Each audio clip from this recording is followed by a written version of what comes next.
The night Kalen pushed me away in front of the entire court and said, "Even a beta wouldn't mate you, Soren, so stop embarrassing yourself." I believed him. For 6 long months after that, I believed every single word. I wore his cruelty like a second skin, letting it shrink me until I was barely a shadow of who I used to be. So when the doors of the Royal Gala opened and the Alpha King strode into the hall, the most powerful unmated alpha in the known world, the last thing I ever expected was for him to stop mid-step, turn his gaze directly to me, and say in a voice that silenced every conversation in the room, "Mine." If you want to hear uncensored, too hot for YouTube stories, check out my Patreon in the description. Tell us where you are watching from, and subscribe. Welcome to BL Story Heaven. I hope you're all doing great. If you are new here, please hit the subscribe button for more stories. Now sit back, relax, and enjoy today's story. I need you to understand something before this story begins. I need you to understand the kind of person I was before Kalen Frost came into my life, and the kind of ruin I became after he left it, because the distance between those two versions of me is the only way you will ever fully feel the weight of the moment the Alpha King looked at me and said that single, devastating, world-splitting word. So let me take you back to the version of me that still believed the world was a place where things made sense. My name is Soren Vale, and I am an Omega. I have always been an Omega in a world that has very specific opinions about what that means. It means softness. It means secondary. It means that somewhere in the invisible architecture of pheromones and social order that governs every interaction, I am considered lesser. Not dangerous, not commanding, not the kind of presence that changes the air in a room simply by entering it. Omegas like me are expected to be grateful for the alphas who choose us, expected to be pliant and accommodating and endlessly patient, expected to measure our worth in the eyes of whoever claims us. That is the world I grew up in. That is the world I accepted for a very long time. But here is the thing about me that Kalen never quite managed to destroy, even at his worst. I have always loved beautiful things.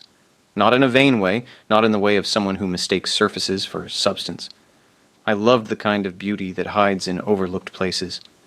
The spiral of a fern unfurling in early morning light. The way a moth orchid opens exactly 1 petal at a time over 3 days. The precise geometry of a seed pod that has never been disturbed by human hands. I was a botanical illustrator by trade, cataloging the natural world in ink and watercolor for a scientific archives that most people would never open. It was quiet work. It was solitary work. And for a long time, it was genuinely enough. Kalen Frost walked into my life on a Thursday in autumn, which in retrospect seems fitting for a man who specialized in decay. He came into the gallery where a small collection of my illustrations was being exhibited, and he moved through the room like someone who was accustomed to rooms rearranging themselves around him.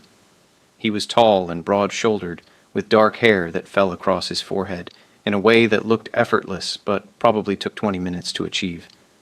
His pheromones were strong, the sharp, clean cut of a high-ranking alpha. He stopped in front of one of my larger pieces, a night-blooming Sirius painted in the moment of its single annual flowering, every petal luminous white against deep atmospheric shadow.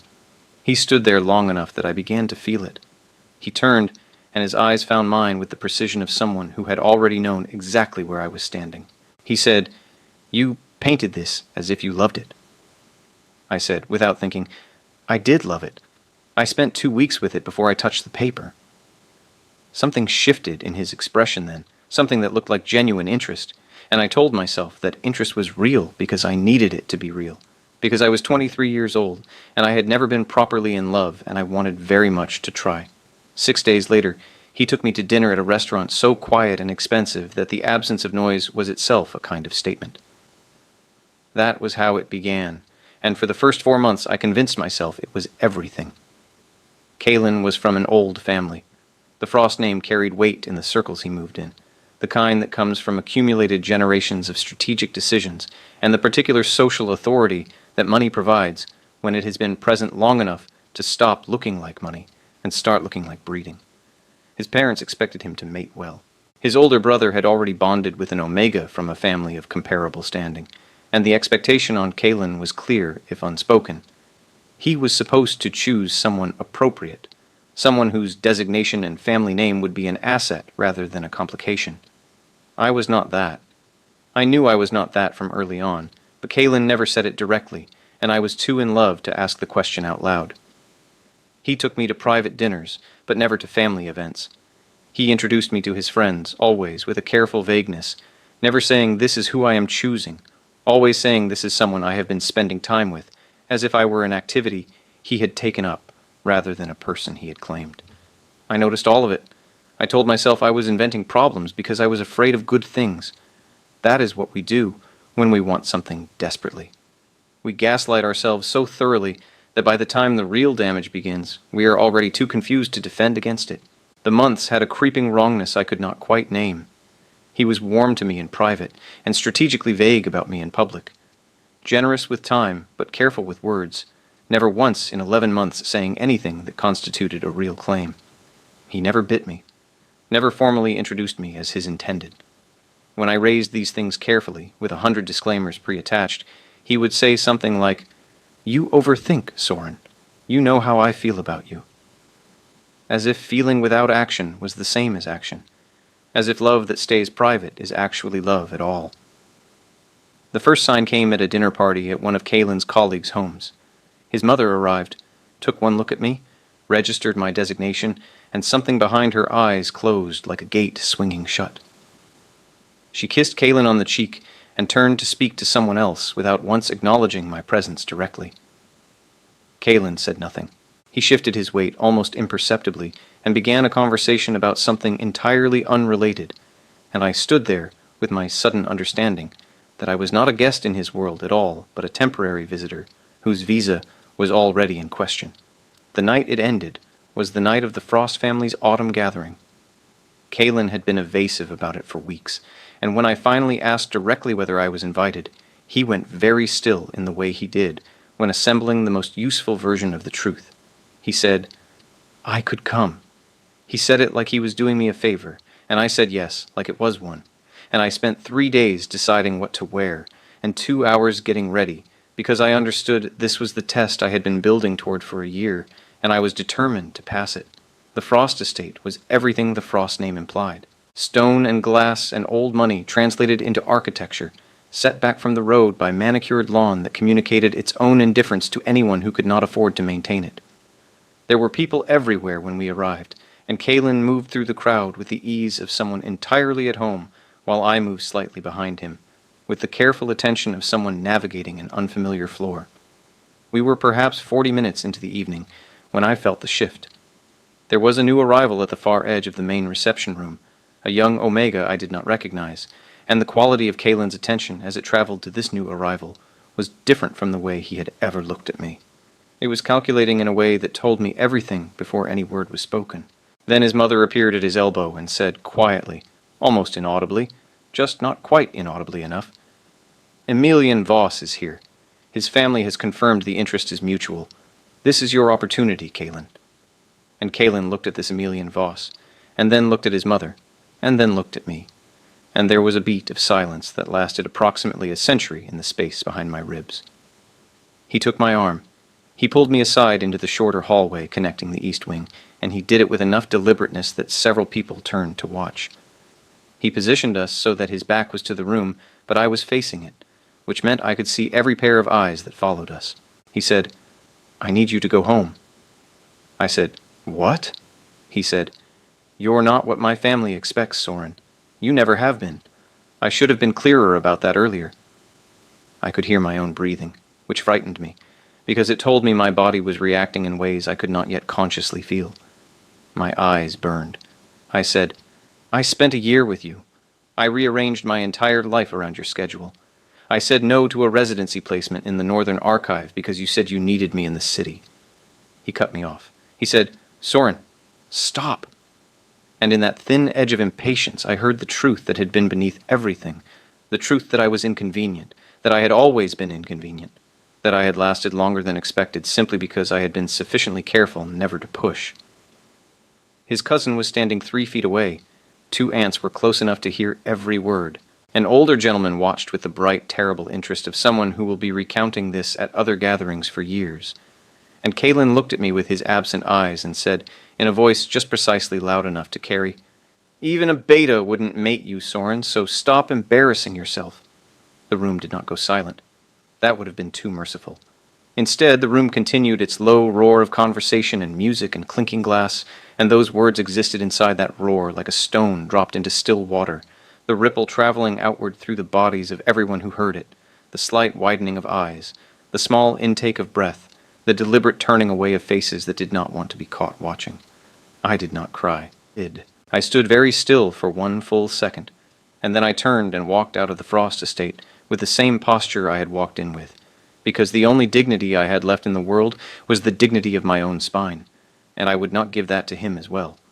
I walked down the stone drive in the autumn dark and called for a car and rode home in total silence, and I did not cry until I was in my studio with the door locked and all the lights off, and then I cried in the way that you cry when you have been holding something so long that when it finally releases the sound it makes barely sounds like crying at all. What followed was not the dramatic rising arc of a person claiming their strength. What followed was the long, ordinary, devastating experience of learning that a wound given to you by someone you loved does not announce itself as a wound at all. It seeps in slowly, permeates the structure of you, until you can no longer tell which thoughts are yours and which ones are his. I started to believe it.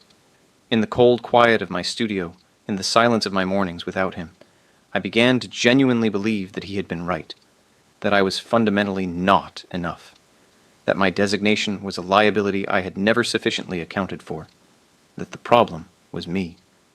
My work suffered first. The precision that had always been my professional signature began to desert me. I would sit at my work table with a specimen in the tray and a sheet of paper before me and stare at the blank space where the drawing should be and feel nothing. Not blocked in the way that sometimes resolves with a walk or a change of light. Genuine absence where the impulse to create had been. I handed in my quarterly archive submission 3 weeks late for the first time in 6 years. The commissioning archivist sent a kind note asking if everything was all right. I replied that I had been ill. It was not entirely a lie. Isle Mercer found me in this state approximately 2 months in. Isle was my oldest friend, a beta with a talent for appearing exactly when she was needed, and an absolute refusal to pretend that everything was fine when it clearly was not.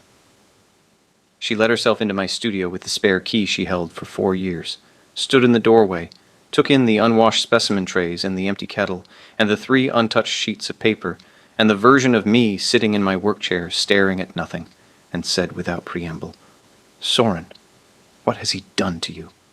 It was not a question. It was a statement, and it broke something in me in the best possible way. I told her everything.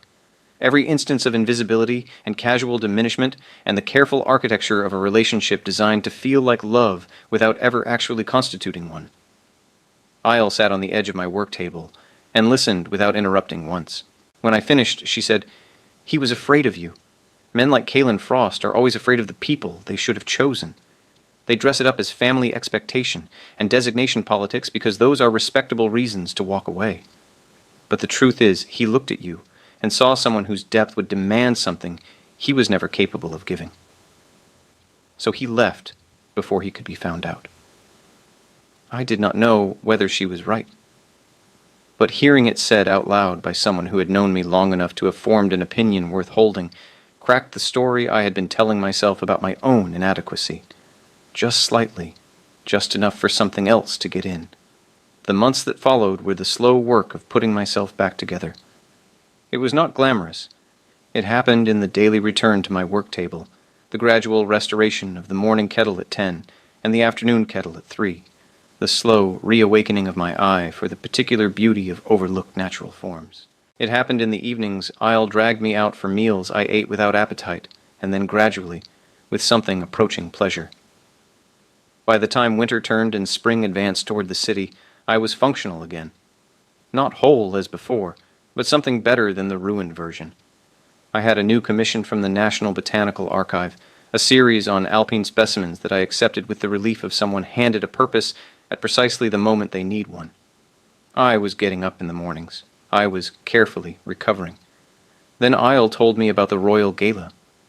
The Royal Gala was an annual civic event held in the Great Hall of the Palace District, a gathering of the city's prominent families and institutional figures that served officially as a celebration of the city's founding and unofficially as the single largest social staging ground in the known world. The place where alliances were formed and dissolved, where the invisible machinery of social hierarchy made itself briefly visible in seating arrangements and the subtle choreography of a society that maintained its structure through exactly this kind of performance. I had never attended. My social world existed several stratospheres below the level at which the Royal Gala operated, but Isles Research Institution had been allocated 2 places on the invitation list for the first time, and Isle had acquired both and presented me with one as if it were simply a dinner invitation and not an entry into an entirely different atmosphere of social gravity. I said no 4 times. Isle said, "You have spent 7 months in your studio talking to plants." I said that was professionally accurate, and not a criticism.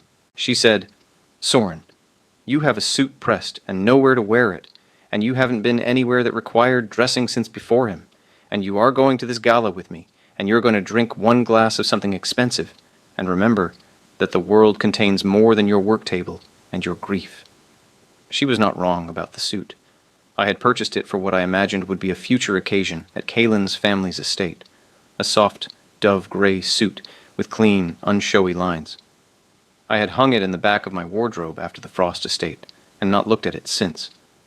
I took it out that evening, and hung it on the outside of the wardrobe door, and looked at it for a long time, and something about looking at it felt like deciding. I said yes. I was not entirely ready for what the evening held. There is no version of ready that encompasses walking into a room that size when the wound on your chest is only half healed, and your last significant social exposure in that world ended with someone you loved informing an audience that you were beneath the consideration of anyone who might want you.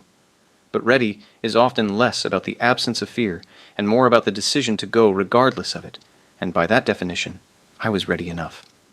The gala was everything its reputation promised. The great hall of the Palace District had ceilings so high they created their own weather, columns that predated every living person in the room by 3 centuries, and a quality of light from the chandelier array that made everyone in it look like they belonged to a slightly more significant version of reality. Isle and I arrived in the mid-portion of the evening, collected 2 glasses of something pale and effervescent from a passing server, and found a position near one of the secondary archways that gave a clear view of the central hall without committing us to full participation in it. I was beginning, genuinely, to relax. The architecture was extraordinary. The champagne was good. I found myself breathing more freely than I had expected, feeling the particular pleasure of being present in a beautiful room after a long time of being present in nothing but your own 4 walls. Then I heard his voice.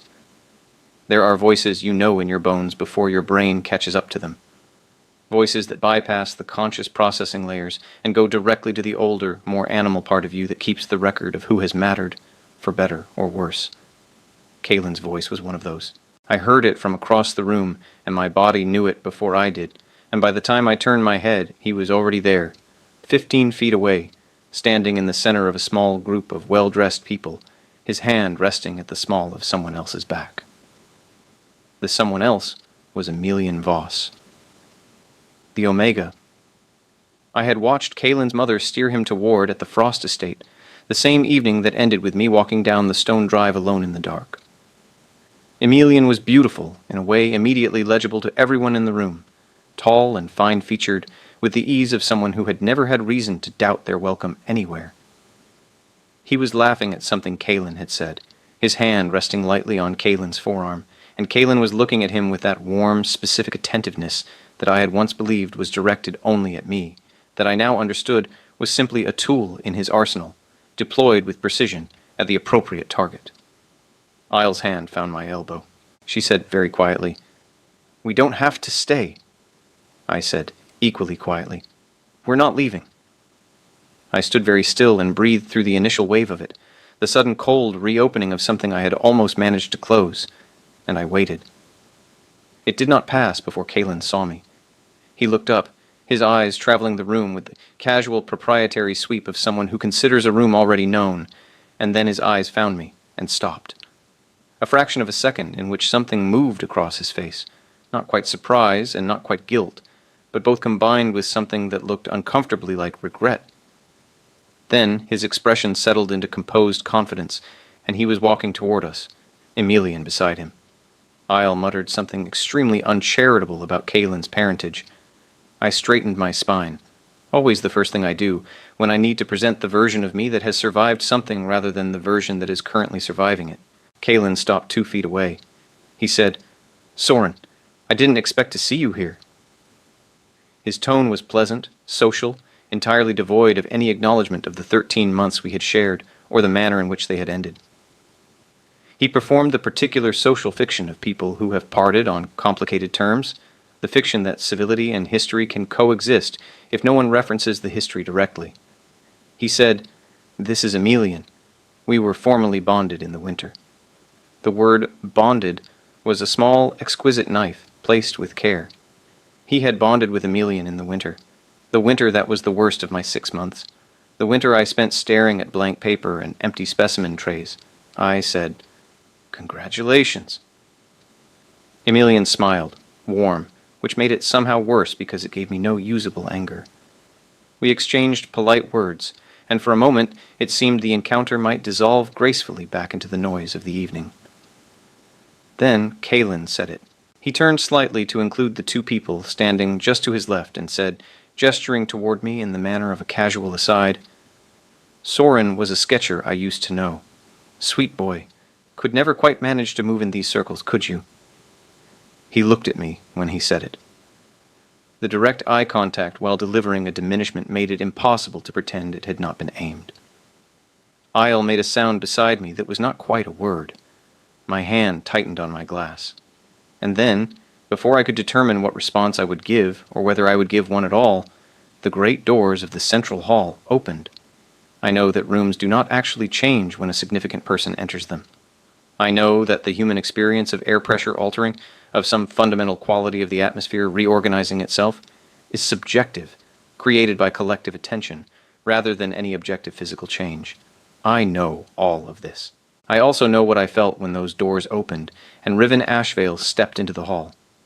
I felt it the same way you feel a change in weather before the rain arrives, in your joints and at the back of your neck, and in the alertness of every nerve ending responsible for telling you something important is happening. The Alpha King was not what I had expected from photographs and formal portraits. Those images had prepared me for authority, for the polished formality of a man who understood his own symbolic function. What they had not prepared me for was the quality of his presence, which was not performed authority, but actual authority, the kind that does not require performance because it has never had occasion to doubt itself. He was taller than I had registered from images, broader. He had dark hair, slightly longer than political convention typically allowed, and a jaw that conveyed a very specific message about the structural stubbornness of the person behind it. He was dressed in formal black, undecorated, except for a single, narrow silver clasp at the collar, which was its own kind of statement, the statement of someone who does not need decorations to communicate rank. He walked into the hall with his General Theron sable at his left shoulder, a tall alpha with close-cropped auburn hair, and the watchful eyes of someone whose professional function is to be 3 steps ahead of every problem. The room rearranged itself around them, the invisible social geometry of people adjusting positions to accommodate the gravitational field of the highest-ranking presence in the space. I watched the ripple travel outward from the doors, the subtle recalibration of every pair of shoulders, the slight elevation of every chin. And then I stopped watching the room and looked at him, because looking at him was what my attention had been demanding, and I had been resisting for the 30 seconds since he entered. He was perhaps 20 feet away when it happened. He was moving through the early greetings with the controlled patience of someone who had performed this ritual hundreds of times, and learned to do it with grace without being entirely present in it. And then he stopped. Not gradually, not in the manner of someone choosing to pause, but absolutely, with the completeness of a motion interrupted mid-execution by something demanding total priority. His head turned. It turned the way the head of an animal turns when it has caught a scent on the wind, with that particular quality of absolute attention, all other perception temporarily suspended in favor of a single incoming signal. His eyes found me. I have spent a great deal of time since that evening trying to describe what it felt like to have the Alpha King's eyes find me across a crowded room. And the best I can offer is this. It felt like being recognized by something that had no reason to know you existed. It felt like the specific shock of hearing your name called in a place where no one should know your name. It felt like every atom in my body receiving the same signal simultaneously, and that signal being simply him. He looked at me for 2 full seconds. In those 2 full seconds, the private conversation he had been conducting was still technically ongoing. The civic official beside him was still mid-sentence. The music in the far end of the hall was still playing. Kaylin was still standing 2 feet to my right with his hand on Amelian's back. Isle was still beside me, with her champagne glass halfway to her mouth. The world was still occurring at its normal pace. But within those 2 full seconds, something was communicated between Riven Ashvale and me that bypassed every layer of language and social convention and went directly to the level where bodies make decisions before the mind is consulted. And then he said it. He said it not loudly, but with that absolute quality of someone who does not need volume to be heard. And in the brief silence that had fallen in the immediate vicinity of us both, everyone who mattered heard it. Theron Sable heard it.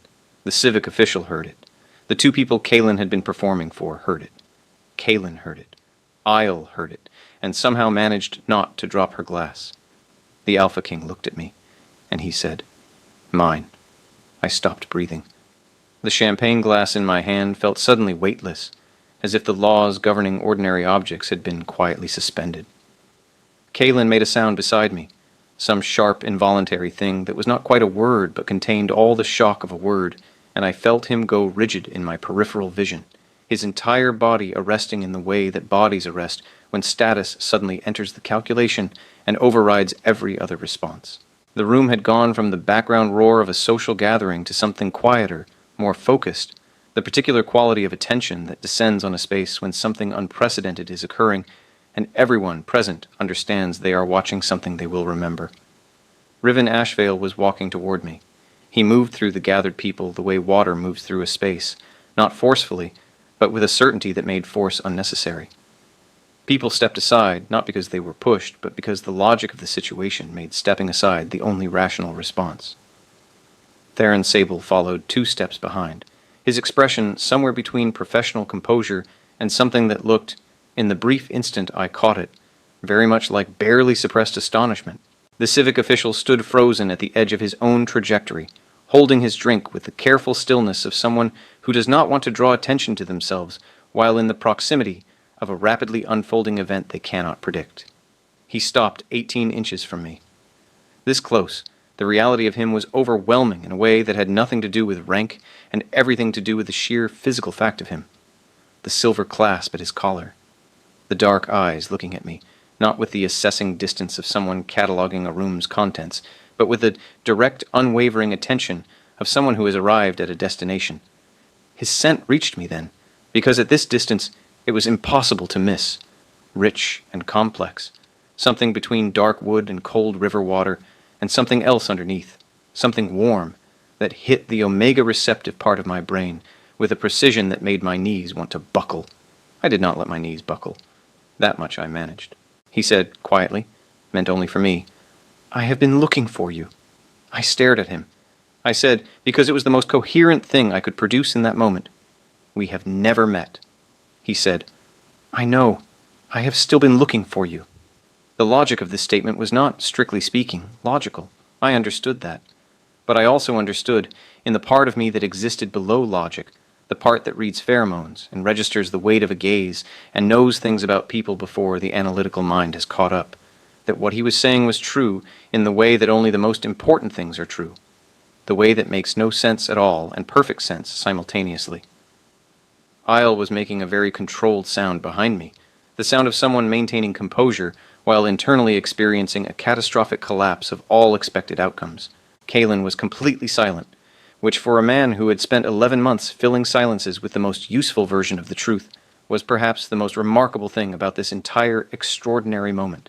Riven Ashvale, Alpha King, the most powerful, unmated alpha in the known world, a man whose bonding decision had been the subject of speculation across every prominent family in the land for the past 4 years, was standing 18 inches from a 24-year-old botanical illustrator in a dove-gray suit and looking at him as if he were the answer to a question the universe had been asking for a very long time. And somewhere in the shattered, carefully rebuilt, still tender interior of me, something that I had thought was permanently closed wrenched itself open like a window in a storm, and whatever came pouring through that opening, I was not yet equipped to name, but I knew, with the same certainty with which I had always known the difference between a genuine specimen and an imitation, that it was real, and that it was about to change everything. The first thing I noticed was that Riven did not seem to register the effect he had produced on the room. He was not performing for the audience the way Kalen always performed, always alert to who was watching, always calibrating his actions against the social return they would generate. Riven appeared entirely uninterested in the audience. He appeared interested only in me, which was its own particular form of overwhelming, because I was 24 years old and had just spent 6 months convinced I was beneath the interest of almost anyone. And now the Alpha King was standing 18 inches from me and looking at me as if I were the answer to a question the universe had been asking for a very long time. I found my voice somewhere under the shock. I said, "Your Majesty, I think there may be a misunderstanding." He tilted his head slightly. His eyes did not leave mine. He said, "There is no misunderstanding." I said, "We have genuinely never met. I am a botanical illustrator. My name is Soren Vale. I am not anyone who would be known to you." Something flickered in his expression. Not amusement exactly, but something in that neighborhood, something that suggested he found the specific way I was arguing against being claimed by a king to be interesting rather than offensive. He said, "I know your name, and I know your work. The Alpine Studies in the National Botanical Archive, the Sirius series from the Vellard Gallery 3 years ago, the Night Blooming series the archive acquired last spring." I stared at him. He had listed 3 distinct bodies of my work with the casual accuracy of someone recalling things they had looked at not once, but many times. I said, "You have seen my work." He said, "I have spent considerable time with your work." I said, and I heard, even as I said it, how strange it sounded. "Why?" He said, simply and without decoration, "Because it made me feel like whoever made it understood something about stillness that I have been trying to find for a very long time." Behind me, Isle made a sound barely audible, but that I recognized immediately. To my right, Kalen had gone the particular shade of pale that happens when status recalibrates in real time, and the recalibration is not in your favor. He had spent 11 months managing me as someone he could afford to dismiss, and now the person he had dismissed was standing before the Alpha King, while the Alpha King spoke about his art as if it were something that mattered deeply, and there was absolutely no social script available that served Kalen Frost in any way whatsoever. Theron Sable appeared at Riven's right shoulder and created a subtle physical separation between Riven and the rest of the room. A perimeter that gave the conversation the quality of privacy even in this very public space. Riven said, "I would like to speak with you properly, not here." He glanced briefly at the room around us. "Somewhere quieter." I said, "I came with a friend." He looked at Isle, who was standing behind my left shoulder, with the expression of someone placed by the universe into a situation that defies all prior preparation. He said to her, with a courtesy that felt genuine rather than formulaic, "Your friend will be returned to you safely and promptly. You have my word." Isle looked at me. I looked at Isle. Some quantity of information passed between us that would have taken a significant paragraph to express in words. She gave me an almost imperceptible nod that meant simultaneously, "Go, I will kill you later, and you deserve this." I turned back to Riven. I said, "All right." He extended his hand, open, offered the way you offer something to someone when what you mean is that they are free to decline it. I looked at his hand for 1 full second. I took it. He led me through the secondary rooms to a long gallery at the back of the palace wing, open to the night air through tall glass doors. Outside, a stone terrace overlooked a formal garden lit by low amber lanterns that created pools of warm visibility in the surrounding darkness without dispelling it entirely. The gallery was empty except for us. The sound of the gala was distant, muffled, existing in another dimension of the evening. He released my hand. I said, "You should know that the man I was standing with when you arrived is my former partner, and that the thing he said to me just before you arrived was intended as a humiliation. I want to be sure you understood the context you were walking into, in case any part of what happened was a misread of the situation. He said, I heard what he said to you. I said, and? He said, and it was the kind of thing a person says when they are afraid of what they are dismissing. It told me everything I needed to know about him, and confirmed everything I had already suspected about you. I said, what had you already suspected about me? He said, that you have been letting someone else define the terms of your worth, and that the terms they used were nowhere close to accurate. The quiet in the gallery held rather than pressed, making it possible to say things that would be too exposed in a noisier space. I said, you said you have been looking for me. What does that mean, precisely? Because we are genuinely strangers, and I need to understand that before I understand anything else about this conversation. He was quiet for a moment, the quiet of someone deciding how honest to be, rather than the quiet of someone assembling the useful version of the truth. Those are different things, and by now I had learned to tell them apart. He said, I have been unmated for 4 years, not because I have not been presented with appropriate candidates. I have been presented with a great many. I declined everyone. 3 years ago, a small archive acquisition crossed my desk in a routine review. 4 botanical illustrations by an omega named Soren Vale, alpine specimens, and 1 night-blooming flower. I kept the review on my desk for 2 weeks before I realized I was keeping it, because looking at those images produced in me the specific quality of stillness that I had spent 4 years failing to find in any other way. He looked at me. I had the full series acquired. I learned your name, your commissions, that you were in the city. I did not know what to do with that information, because I could not explain it even to myself. And then, tonight, I walked into that room and caught your scent from 40 feet away, and every question I could not answer resolved itself in approximately 3 seconds. I let this settle into me, the way you let something too large to process immediately simply rest in you before examining its weight. I said, I am not in a condition to be anyone's political choice. He frowned. He said, I was not describing a political choice. I said, I was with someone for a year who treated me as a social liability and then told a room full of people that I was beneath consideration. I am aware I sound defensive. I have excellent reasons for being defensive. He said, without hesitation, yes, you do. Something about the completeness of that answer, the absolute absence of argument, or the smoothing over of legitimate pain, undid something in me that I had been holding very tightly. I turned my face toward the garden so he would not see it. He did not move toward me. He simply stood beside me and said quietly, You do not have to decide anything tonight.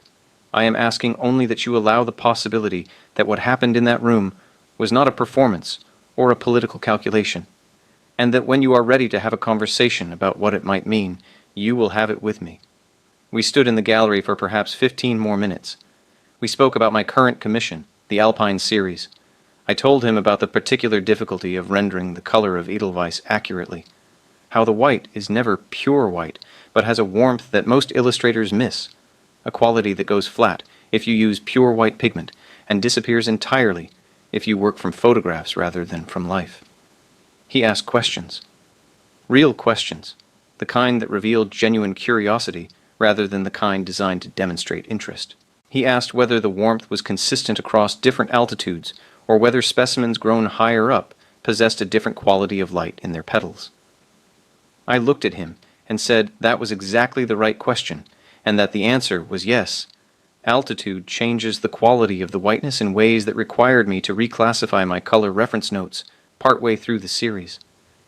He looked genuinely pleased to have asked the right question, in the uncomplicated way of someone who does not often get to be pleased by small things, and that expression was the most humanizing thing I had yet seen on the face of the Alpha King, and it did something to the careful structure of my wariness that I noted and chose not to examine too closely in that moment. At some point, I realized I was no longer standing at a careful distance, and I was not entirely sure when that had changed. When we returned to the main hall, Riven walked me back to the archway where Isle was waiting with her champagne glass, and the expression of someone who has been having an extremely significant internal experience and conserving it entirely for later. Riven said to me, "May I contact you?" I said, "You are the Alpha King. I suspect you can contact anyone you choose. He said, I am asking whether you want me to. I said, after a beat, yes. He inclined his head with the weight of a formal acknowledgement, and then he left.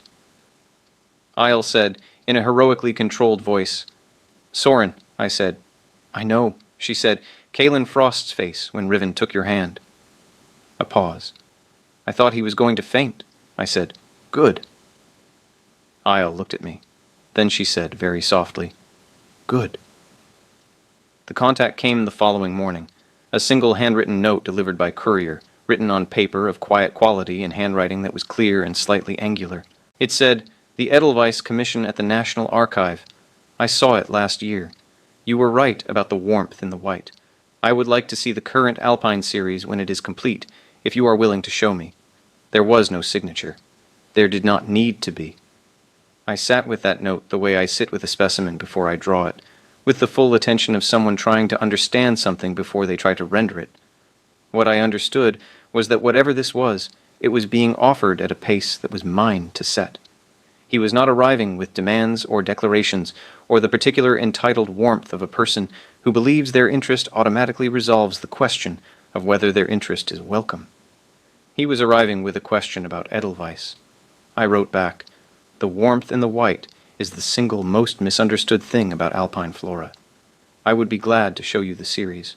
The weeks that followed were not what anyone would have predicted from the drama of the gala, and that unpredictability was, I think, the thing that made them possible. Riven arrived on a Tuesday afternoon with Theron and one guard who stationed themselves at the building entrance and did not come upstairs. He sat in the second chair at my work table, the one Isle used, and I spread the Alpine series before him, and we talked about the work for 2 hours. Somewhere in those 2 hours the conversation became less about the work and more about the things the work gestured toward, the quality of attention required to see something clearly, the relationship between patience and accuracy, the particular form of love that is observation without possession. He came back the following Tuesday, and the Tuesday after that. It was Theron who told me, on the third Tuesday, when I brought down 2 cups of tea to the guards waiting at the building entrance, that in 9 years he had never seen Riven cancel a state obligation to keep a personal appointment. He said it in a very flat, informational tone that could be read as neutral, but that I understood was not neutral at all. I thanked him for the information. He accepted the tea with a slight inclination of his head. We understood each other. On the third Tuesday he arrived later than usual, with a quality to his shoulders that was tighter, more strained. I asked without prelude, What happened today? He said, Difficult council session. I said, Do you want to talk about it? He said, No. I said, All right. And I went back to the specimen I had been working on. After perhaps 20 minutes of the particular silence, that is 2 people breathing in the same room and finding the other person's breathing a form of company rather than an intrusion, he said, There is a formal petition from the Voss family. I did not look up. I said, Emilian's family. He said, They are requesting a formal response to the bonding inquiry submitted 4 years ago. The council is supporting the petition. I said, What will you do? He said, I do not know yet. I set down my pen. I said, Is this you telling me something I need to know, or testing whether I will panic? He looked at me for a moment. Then he said, Both. I apologize for the second one. I said, I appreciate the honesty of that. He said, The answer is that I have no intention of responding to the Voss petition. And Emilian Voss is already bonded to a man named Kaelin Frost, which creates its own complications for the petition's premises that the Voss family appears to be ignoring. I said, It tells you they are willing to ignore their own child's choices for political benefit. He said, Yes. Then he said, I have told you this because I want there to be no version of this situation in which you discover it from someone else and interpret the delay as concealment.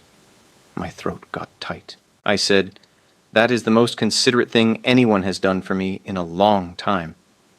He said quietly, That is a low bar, and I intend to exceed it significantly. The public announcement came 6 weeks after the gala from a social columnist who had been there and had been piecing together the subsequent Tuesday visits through dedicated observation. The headline was not subtle.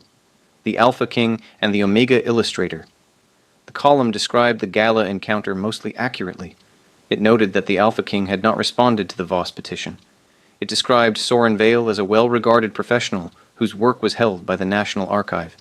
It did not mention Caitlin Frost by name. Isle called me approximately 40 seconds after the article published. Eventually she said, "He is not wrong about the work. You are well regarded." I said, "That is what you are choosing to focus on."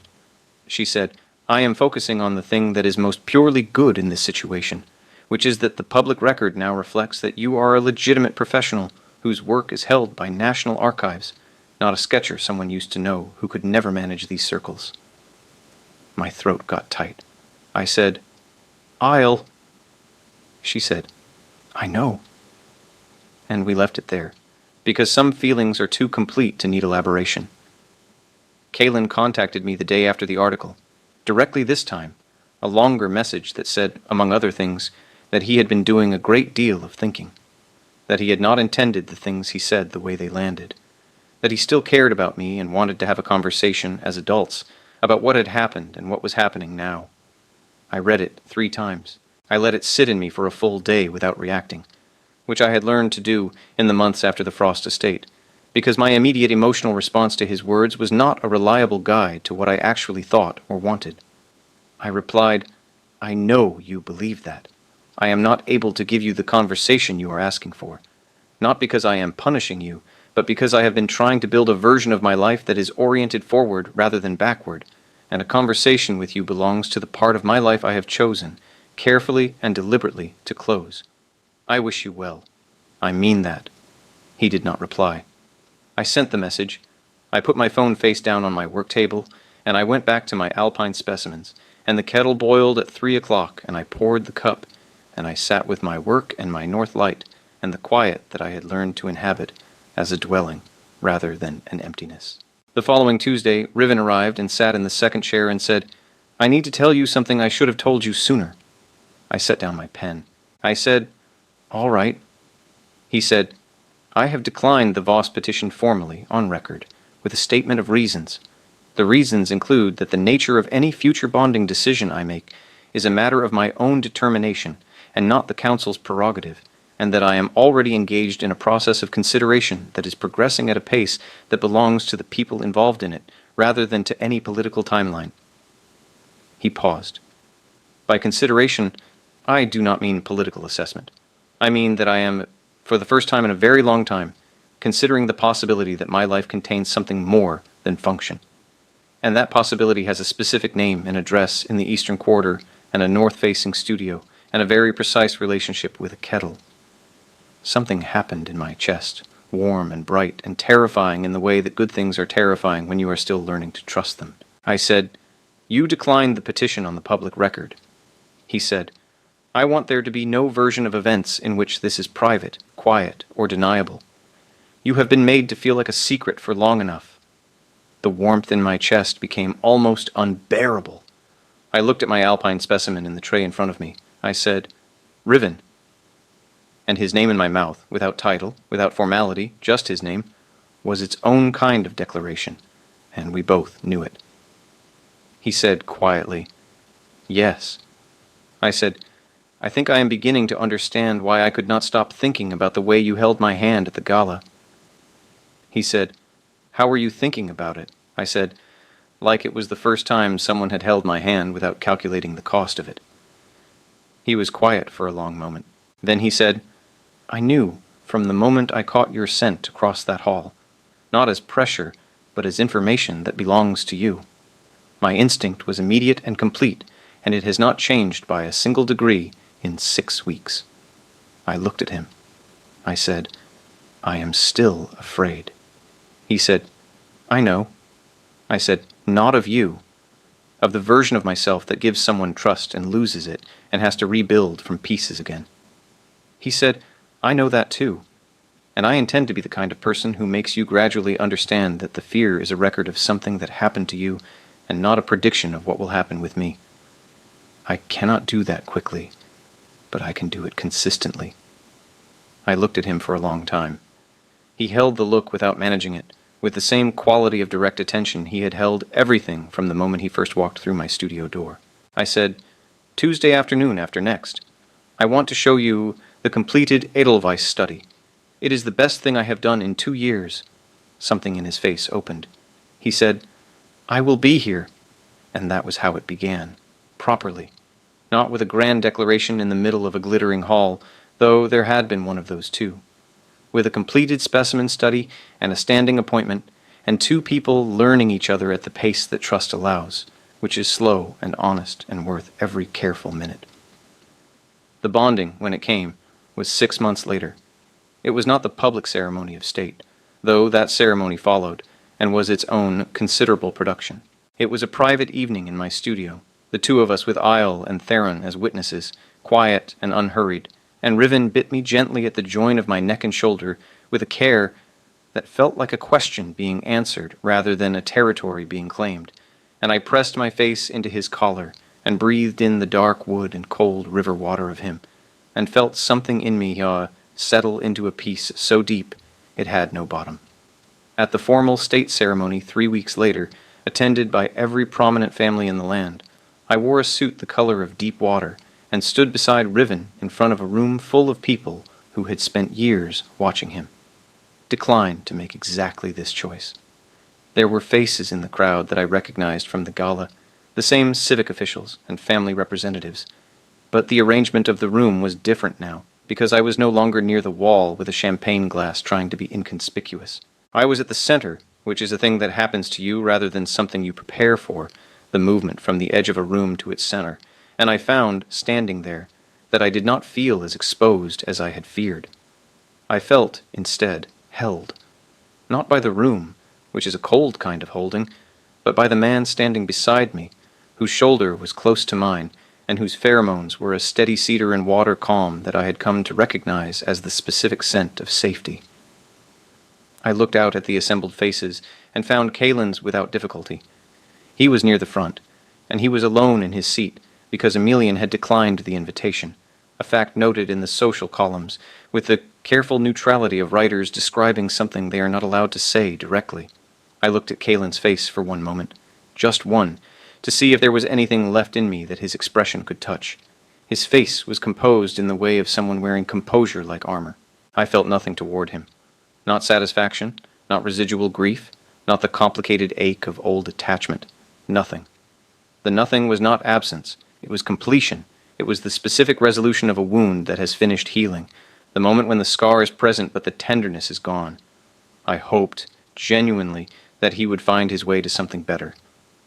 I meant that the way I had meant it in my message. I wished him well, and I let him go.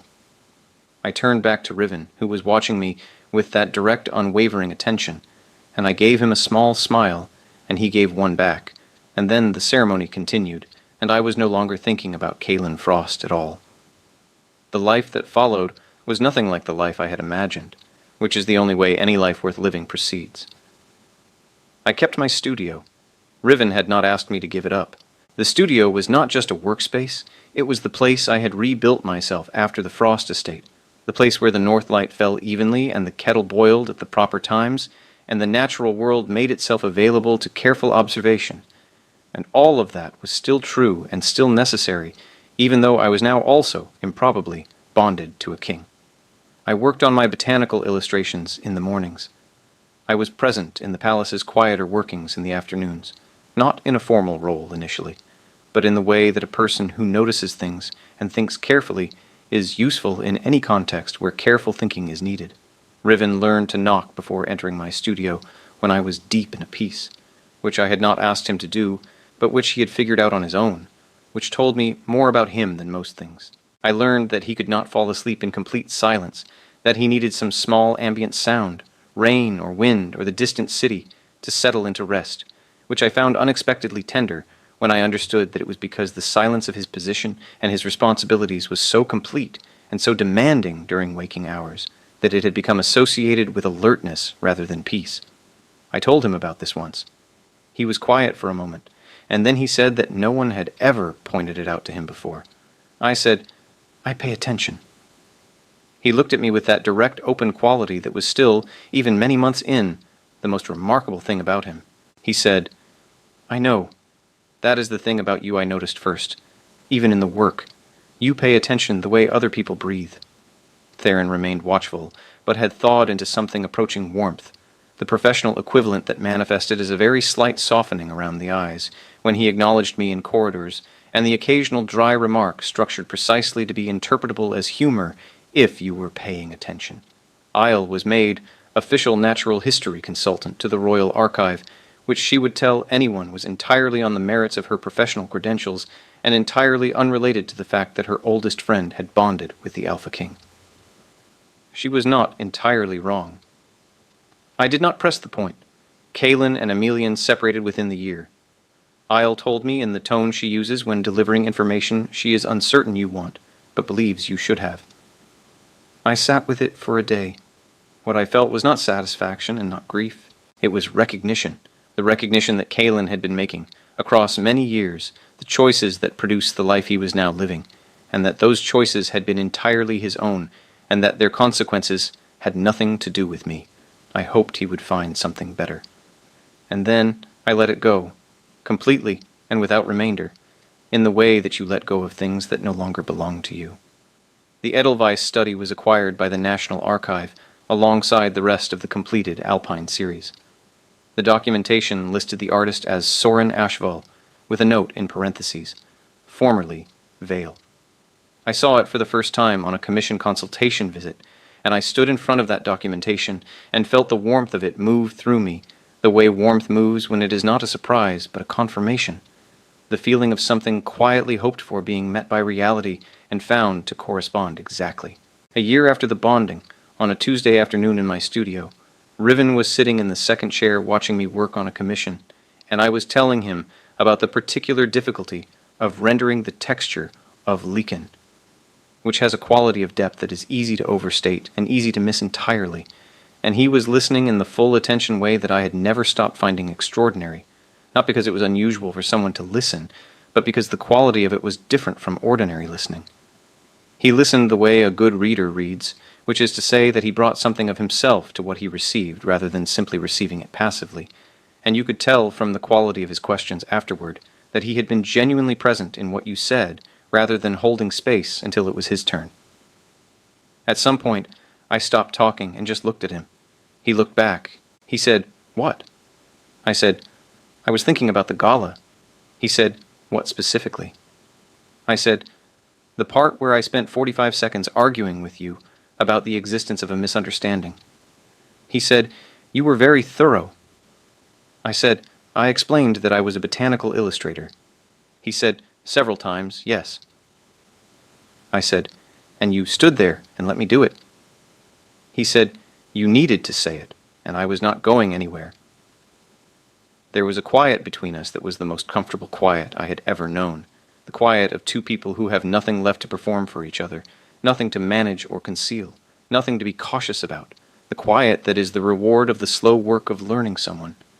I thought about the version of me that had walked out of the Frost estate into the autumn dark, alone, with my spine straight and my chest in pieces, and I thought about how that person could not have imagined this afternoon, this room, this chair across the work table. How little we can see of the life that is waiting for us when we are standing in the middle of its worst precedent. The light was falling from the north windows across my work table, and the specimens in their trays and across Riven in his chair, even and soft, the way north light always falls, and the kettle was beginning to sound, and somewhere in the middle of all of this ordinary, unhurried, perfectly sufficient beauty, I understood something about how lives work when they are finally going the right direction. They do not always announce themselves. They do not always arrive with the sound and spectacle of a crowded gala and a word that changes everything. Sometimes they arrive in the low, even light of a Tuesday afternoon, in the sound of a kettle, in the presence of a person who was not going anywhere, and they settle into you so completely and so quietly that by the time you notice how right they are, you have already been living inside them for a very long time. I got up and made the 3 o'clock kettle. I poured 2 cups. I brought them to the work table and set one in front of Riven and held the other in both hands and looked at my alpine specimens and felt down to the very foundation of me, completely and exactly at home. If you enjoyed the story, please like, share, and subscribe. It truly helps the channel grow. My beautiful heaven angels, tell me your thoughts in the comments. Which part did you like the most, and where can I improve? I love reading and replying to your comments. It means the world to me. Let's meet again next time with a better story. Until then, I hope you all have a great time.